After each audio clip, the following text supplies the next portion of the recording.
25 বছর পূর্তি উপলক্ষে প্রাক্তন ছাত্রছাত্রী ও শিক্ষক শিক্ষিকাদের নিয়ে পুনর্মিলন উৎসব অনুষ্ঠিত হলো গঙ্গারামপুরে নিরঞ্জন ঘোষ স্মৃতি বিদ্যাপীঠে। রবিবার একাধিক কর্মসূচির মধ্যে দিয়ে দিনটি পালন করে ছাত্রছাত্রী এবং শিক্ষক শিক্ষিকারা। দীর্ঘ কয়েক বছর পর প্রাক্তন ছাত্রছাত্রী এবং শিক্ষক শিক্ষিকারা একত্রিত হয়ে এদিন এই অনুষ্ঠানে আবেগপ্রবণ হয়ে পড়ে। অনুষ্ঠানের শুরুতেই বর্ণাঢ্য শোভাযাত্রা বের করা হয়, এরপর বিদ্যালয় প্রাঙ্গণে পতাকা উত্তোলন এবং বৃক্ষরোপণ কর্মসূচি পালন করা হয়।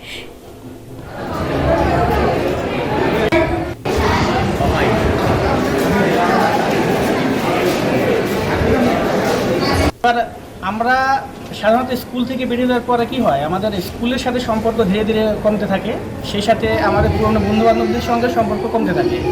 তো আমরা সবার আগে 3 বছর আগে আমাদের 2008-এর মাধ্যমিক ব্যাচের সবাইকে আমরা একত্রিত করার চেষ্টা করি।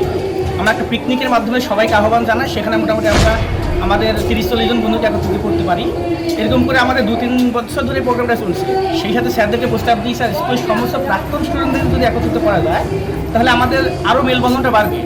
সেই সুবাদে 2-3 বছর ধরে চেষ্টা করার ফলে আজ আমরা এখানে বসে পেরেছি। কেমন লাগছে মানে প্রাক্তন স্কুলে শিক্ষকদের সঙ্গে কথা বলে একটা অনুষ্ঠানের মধ্যে দিয়ে সবাই একত্রিত হয়েছে? কেমন? এবার বর্তমানে যেসব শিক্ষক আছেন তাদের সঙ্গে দেখা হয়, কিন্তু অনেক স্যার যারা স্কুল থেকে বেরিয়ে গেছেন আমরা তাদেরকে ইনভাইট করেছি, তারা এসছেন। তাদের সঙ্গে দেখা হওয়ার পরে আমরা সবাই আবেগপ্রবণ হয়ে পড়েছি। মানে পুরনো স্মৃতি কি ঝালাই করা? একদম মনে হচ্ছে আবার আমরা স্টুডেন্ট লাইফে ফিরে এসেছি। ঠিক আছে, নামটা বলুন। গণেশ হালদার।